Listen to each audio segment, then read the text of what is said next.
Wrigley's Spearmint Chewing Gum, the refreshing, delicious treat that gives you chewing enjoyment, presents for your listening enjoyment Edmond O'Brien as... Johnny Dollar. Frank Gaber at Monarch Life, Johnny. You free for about a week? What's the deal? The name is James, Mrs. Martin James. She disappeared May 25th. Her husband's a wealthy contractor in the Denver area. What's the policy price? $200,000. She better not be dead. According to the police, there's very little possibility that she's anything else.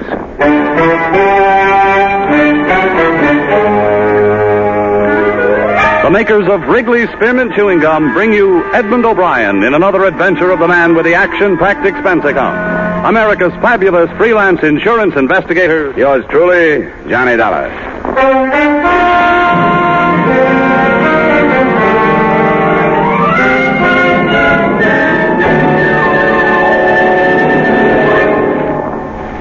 To make every day more enjoyable, treat yourself often to refreshing, delicious Wrigley's Spearmint Chewing Gum. Here's a taste treat you can enjoy indoors, outdoors, at work, or at play. The cool, long-lasting mint flavor refreshes you. The smooth, steady chewing helps keep you fresh and alert. Adds enjoyment to whatever you're doing. Wrigley's Spearmint Chewing Gum. Healthful, refreshing, delicious.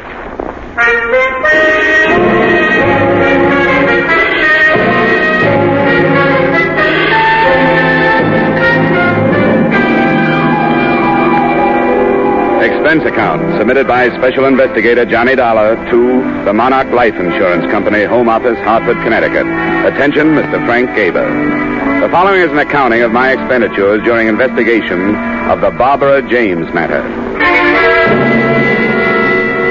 Expense account item 1, $73.87, transportation to Denver, Colorado. Expense account item 2, $2.30, taxi fare from airport to police headquarters, where I spent a few minutes getting myself up to date. Detective Lieutenant Harrison locked his hands in back of his head, leaned back in a swivel chair, and filled me in on the meager facts. And a swimming pool. He must have loved her. Well, he could afford it. And tennis courts, anything to hang on to her. See, Dollar, he's one of these silly old fools dreaming of a sparkling youth. What about his wife? She was 28. I got a picture of her here. Now, would somebody like this be interested in a 50-year-old baldy with a paunch? For money? She was, originally. But when she got all the money she wanted, she started cavorting. It's my guess that's what happened. Oh, what am I saying, my guess? That's what did happen. Up till the time she disappeared, anyhow. Married long? 3 years. No children. Her first husband was under contract to one of the movie studios. He lost his contract, went to New York to starve a while, and found he had no wife when he got back to Hollywood. Don't tell me. James met his wife in Reno. Reno it was. He had just let go of something his own age. Wanted a little romance before he died. 6 weeks ago, he called up the department and said she was missing. In the last 6 weeks, he's aged 10 years. Looks like a very unhealthy 60 now.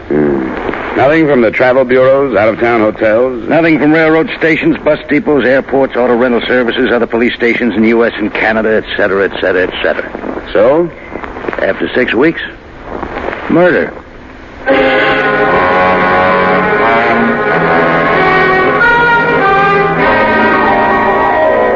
Expense account item 3, $1.50 taxi fare to the lush mansion of Mr. Martin James.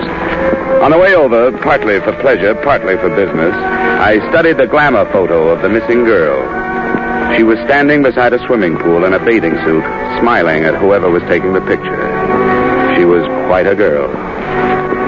The James place was a colonial-style museum piece up on a hill overlooking the city. A pretty young thing in a nurse's uniform met me at the door, took my name, and disappeared behind 2 high oak doors. In a moment, she was back.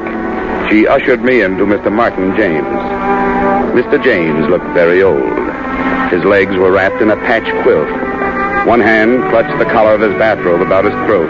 The other hand held a glass of milk. How do you do? Sit down, won't you? Oh, thank you, Martha. That'll be all. I know your suspicions, Mr. Dollar.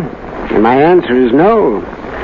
I'm not at all sure she hasn't run off with a younger man. But all the ticket officers she'd use another name. Very possibly. You see, Mr. Dollar, Barbara married me for my money. I married her for her youth and her beauty. It was a decent enough arrangement until she became dissatisfied. Yes, I suppose I was a fool. Then you think she left you? If I ever allowed myself to really believe that, I wouldn't want to live. I can stand the news that she's ill, oh yes, or even that she's dead, but not that she's left me. And I sit here day after day telling myself that maybe, in a small way, she loved me. And what do you think did happen to her? I don't know, but she would have sent me some notification, postcard, anything. You know, there was a strain of sweetness in there. She found it very difficult to be unkind. Oh, she had a conscience, Mr. Dollar. Tell me, how did you discover she was missing? Well, I came home one night. She said she was going out. We had a quarrel. It was the only time I ever raised my voice to her. She stormed out of the house, didn't even take any of her things. You know any of her close friends who've left town? No, I don't. But, of course, I didn't know all of her close friends. I suppose not. Well, Mr. James, can you suggest any of her friends that I might start with? No, Mr. Dollar. Although I suppose Bennett would be as good as any. Who's Bennett? Oh, he runs the Yellow Bird Cafe, a nightclub downtown. I always had the idea he was number one on the list. The Yellow Bird Cafe. Well, thanks, Mr. James. If I hear anything new, I'll let you know. Thank you, Mr. Dollar. Oh, one more thing. Yes? If you find her, and she did leave me, tell her she needn't come back.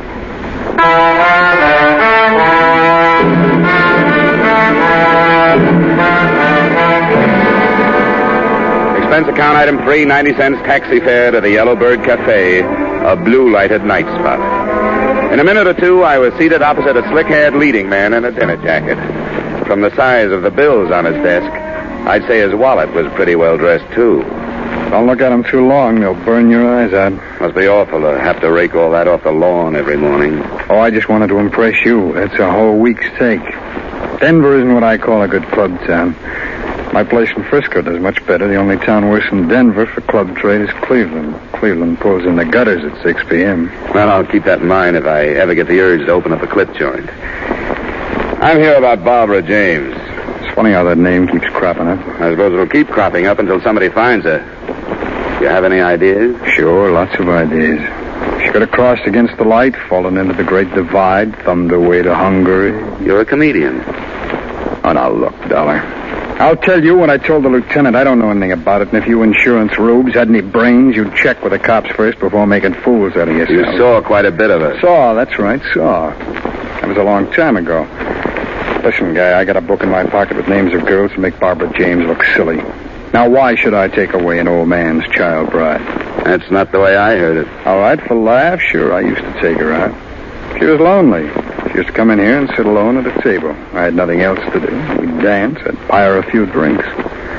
That was it. She gave you the brush, Bennett. Oh, yeah, sure. You don't like to be given the brush. Anytime I can hang on to a dame like Barbara. She gave you the brush and you didn't like it. All right, Dollar, she gave me the brush. I took that girl and gave her a new life. She was stuck with that old guy up there on the hill. She poured out her heart to me. Told me how it was to live up there. Well, I listened to all that. Listened like I was interested. And she turned around and kicked me. Who'd you run off with? I should remember. Your cooperation would be appreciated. Oh, get out of here. I'm busy. Thanks. You've been a big help. I hope you find her.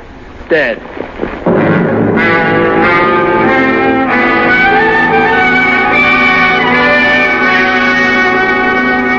Expense account item 4, $3 for 2 drinks, 1 for me, 1 for the young lady I dragged away from the dice table.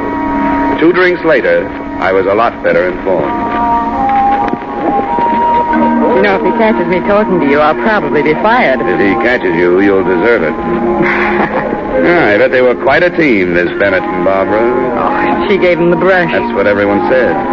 You think she's dead? I don't draw any conclusions without having the facts. Bennett hates to be brushed. So do I. Bennett started this place on money he borrowed from James. Now, that's a new thought. Mm-hmm. Here's another. Barbara James's first husband is in town. I didn't catch the name? Fred Fogel. Another leading man. Another leading man. Yeah, I think that's worth another drink. Uh-oh. Here comes Bennett. Hey, where's this Vogel staying? The Parkson. Goodbye now. Well, I see you're pumping the help. Oh, just browsing. Browse elsewhere, huh? Right. Well, it's been swell. Wait a minute, Dollar. What did she tell you? We discussed baseball. Come on, sit down, Dollar. Make up your mind. All right, sit down. Sure. Look, Dollar, I don't know where Barbara James is, and for all I care, she's at the bottom of the ocean, but there are a few things that have nothing to do with this case which I would hate to have circulated around. Every man has personal matters. I'm glad you recognize it. Now, come on, what did she tell you? You didn't tell me Vogel was in town. Is he? What's he doing here? How should I know? All right, Bennett, forget it. But listen, this girl, this Dice girl, I don't go firing her or anything. I appreciate your interest in her welfare, Dollar, but I keep her for all the things she doesn't say. Finish your drink, Dollar. Ice is melting.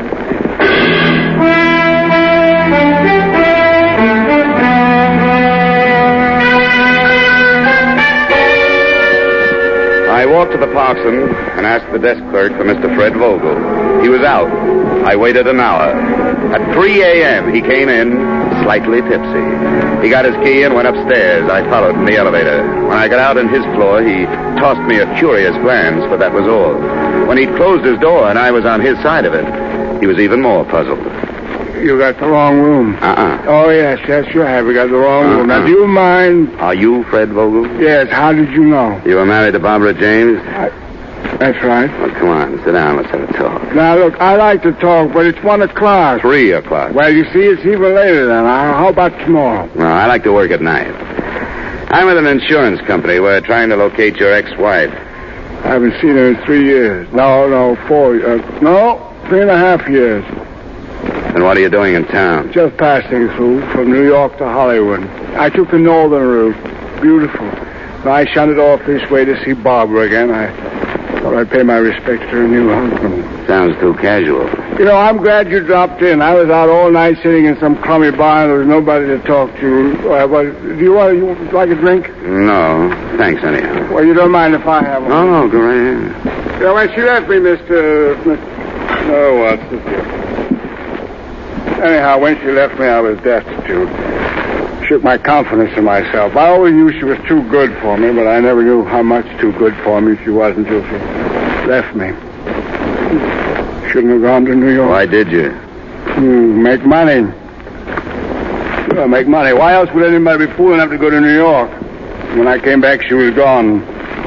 She'd gone with this guy, this James. Why did you come back, Fred? Had to see her again. 2 months I've been in town. I'm almost broke. First 2 weeks I didn't have nerve enough to go up to her place, and then she disappeared. Now I can't go until I find out where she is. You've had a rough time. That's right. That's just what I need. I need somebody to sympathize with me. That's what I need. Oh, man, I wish you would have a drink with me. All right, Fred. I'll have a drink.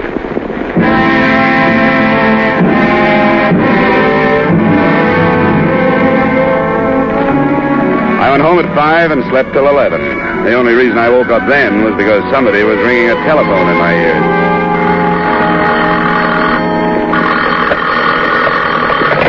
Yeah, hello. You sound like you're in the crest of a hangover. Who's this? Harrison. Oh? I'm with the police department. Oh, sure. Yeah, what's up, Harrison? Did you know that Bennett was one of Barbara James' favorite people at one time? Yeah. Well, there's a girl named Dorothy, a Dice girl. Yeah, very nice. Dice. D-I-C-E, Dice girl. Oh, yeah, Dice girl. We found her this morning on the highway. 4 bullets too late.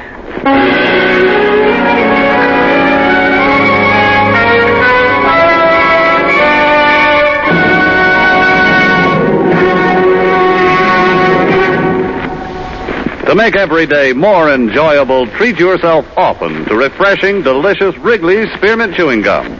The lively, full-bodied real mint flavor cools your mouth, moistens your throat, freshens your taste. And the chewing itself gives you a little lift, helps you keep going at your best. So for real chewing enjoyment that's refreshing and long-lasting, always keep Wrigley's Spearmint Chewing Gum handy. Healthful, delicious Wrigley's Spearmint Gum will make every day more enjoyable. And now, with our star, Edmond O'Brien, we return you to the second act of Yours Truly, Johnny Dollar.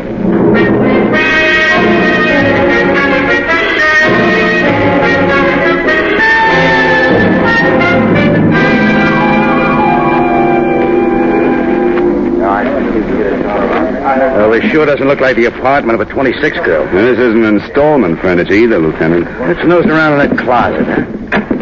You over here, huh? Yeah. What? Get a shot of the Imported brocade. Yeah. All right. My wife's been pestering me for something like this for 10 years. Now, how would a girl like Dorothy rate all this?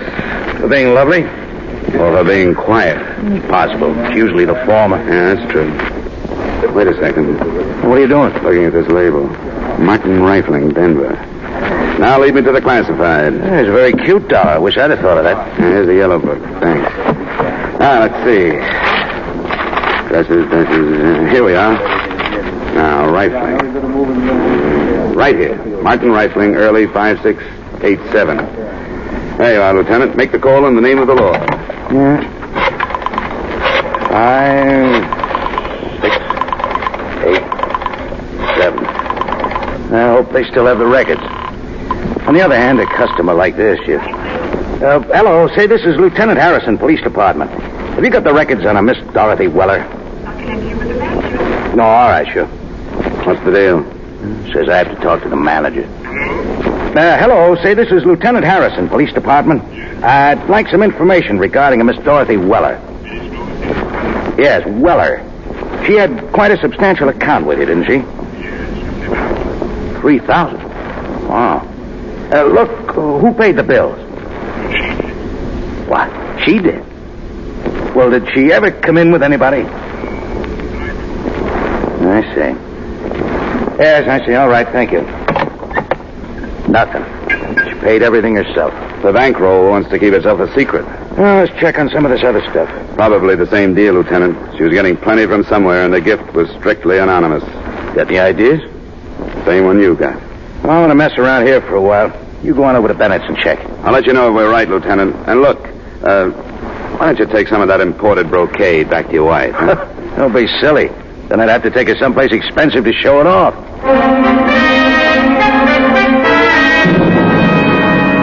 Expense account item 5, $1.30 taxi fare to the Yellowbird Cafe. It was 2 in the afternoon, and the place was quiet as a mausoleum. I went to Bennett's office and tried the door. It opened.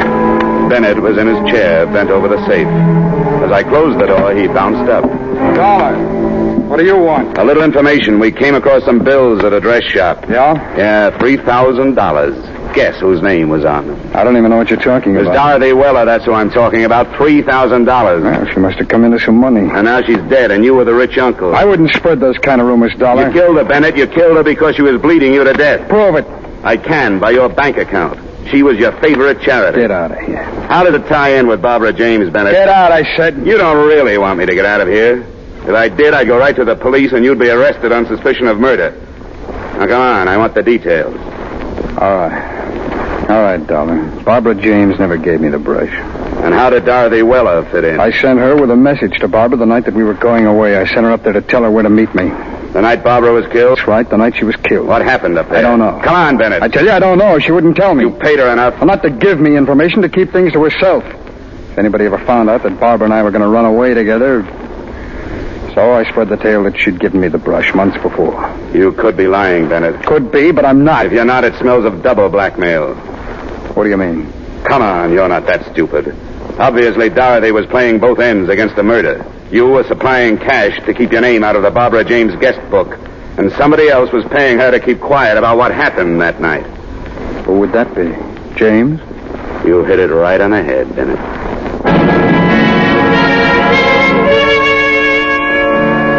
Expense account item 6, transportation to the Martin James place. I found old Mr. James out by the swimming pool, accumulating a wrinkled tan. He sent the nurse for something cool for me, and we settled down to conversation. Are you calling me a liar? All I know is something drastic happened the night Barbara James disappeared. Now, look, I don't prosecute anybody. I'm just an insurance man. My job is to find your wife, that's all. Well, I've told you the truth. I'm afraid not, Mr. James. Because it happened something like this. You came home. Barbara was packing. She was there with another girl, a girl named Dorothy Weller.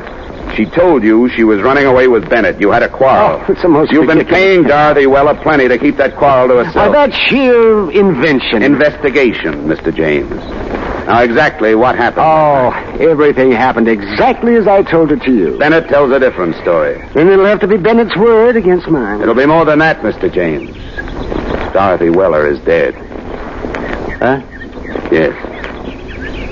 I see. Now, what happened that night? So we quarreled. Barbara said she was going away with Bennett. I didn't want her to go. She left anyhow. I paid Dorothy Weller a good deal of money, not to mention the quarrel, to the police. What happened to your wife, Mr. James? I don't know. She didn't run away with Bennett. What happened to her, Mr. James? I don't know. You killed her, didn't you? No, You told her you'd kill her before you'd let her go. Then she tried to go and you shot her. No, that's a lie. Well, Mr. James, it's only a matter of time. Don't admit anything now. You don't have to. The only witness is dead. But we'll find the body. Oh, thanks for the drink.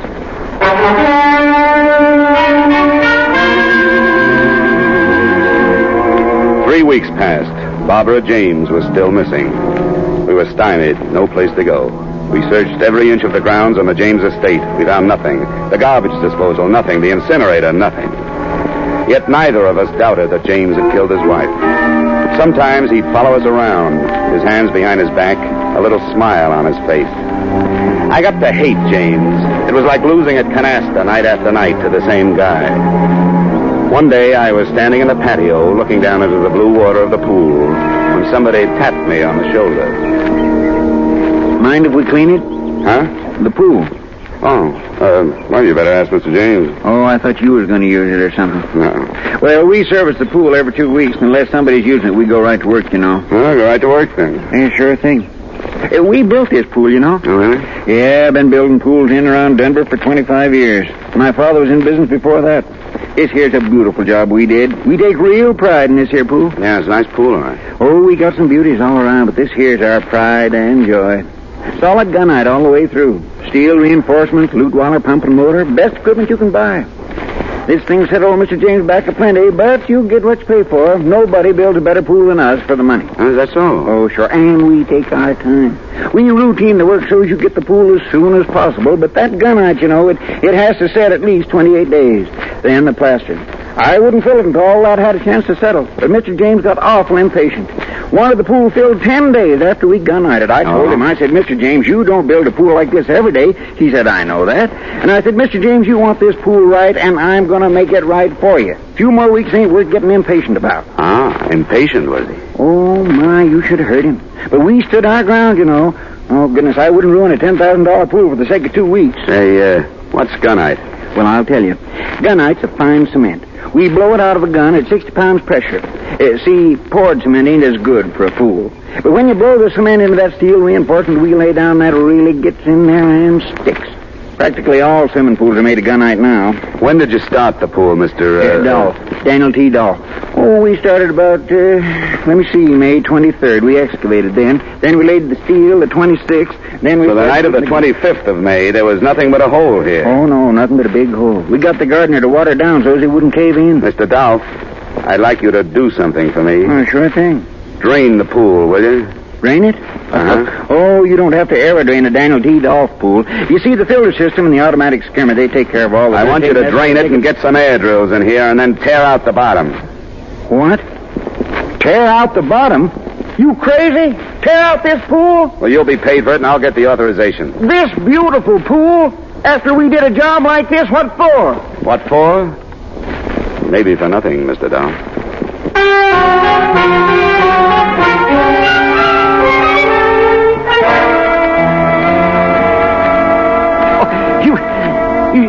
Dig up the pool. That's right, Mr. James. Oh, that's the most outrageous suggestion. I've got a police order. Well, then you and the police department and the company you work for better be prepared to pay the consequences, Mr. Dollar. I'll admit this is a pretty expensive hunch, but it's all right. I work for pretty expensive people.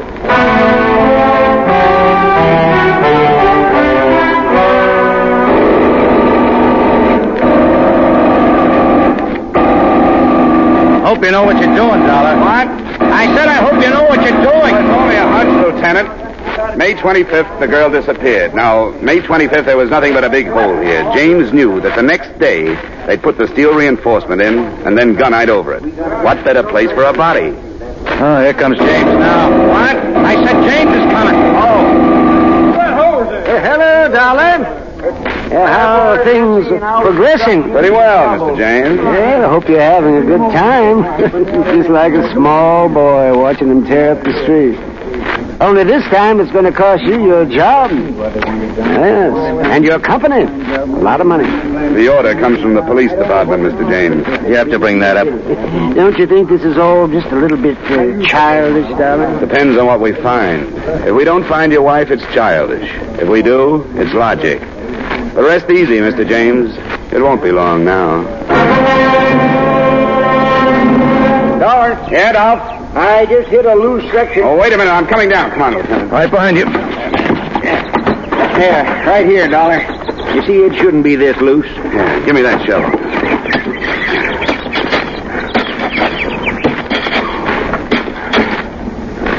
Look, Johnny. Yeah. Great place for it. What is it, Dollar?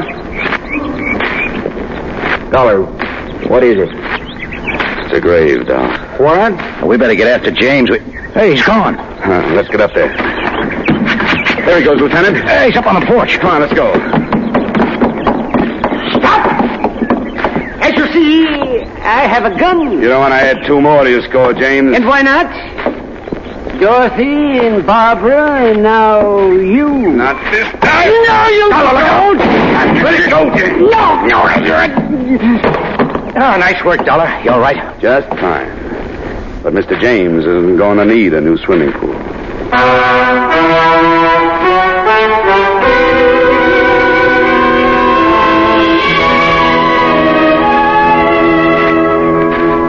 So Mr. Martin James had fashioned his wife's tomb, a foot of loam and 1/4-inch steel mesh, 4 inches of cement, and 8.5 feet of water.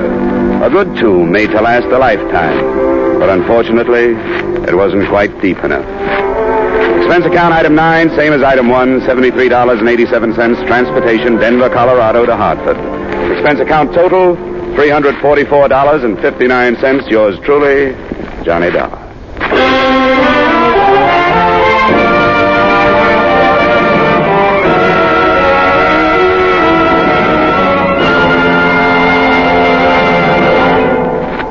Remember, friends, to make every day more enjoyable, treat yourself often to refreshing, delicious Wrigley Spearmint Chewing Gum.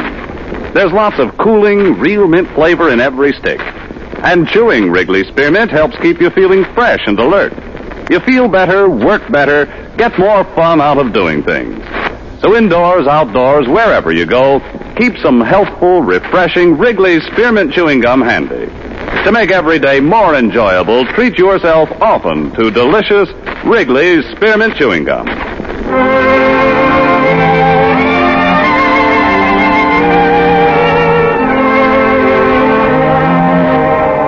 Yours truly, Johnny Dollar, brought to you by Wrigley's Spearmint Gum, stars Edmond O'Brien in the title role, and is written by Gil Dowd and David Ellis with music composed and conducted by Leith Stevens. Edmond O'Brien can soon be seen starring in Columbia Pictures production 711 Ocean Drive. Featured in tonight's cast were Parley Bear, Jack Moyles, Howard McNear, Stacey Harris, Gene Spaulding, and Jay Novello. Yours truly, Johnny Dollar, is produced and directed by Jaime Del Valle.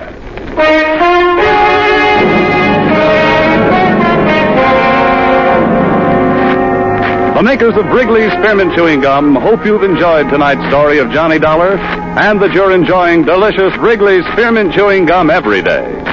We invite you to join us again next week at this same time when, from Hollywood, Edmond O'Brien returns in another adventure of... Yours truly, Johnny Dollar.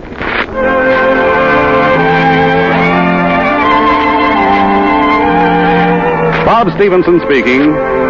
This is CBS, the Columbia Broadcasting System.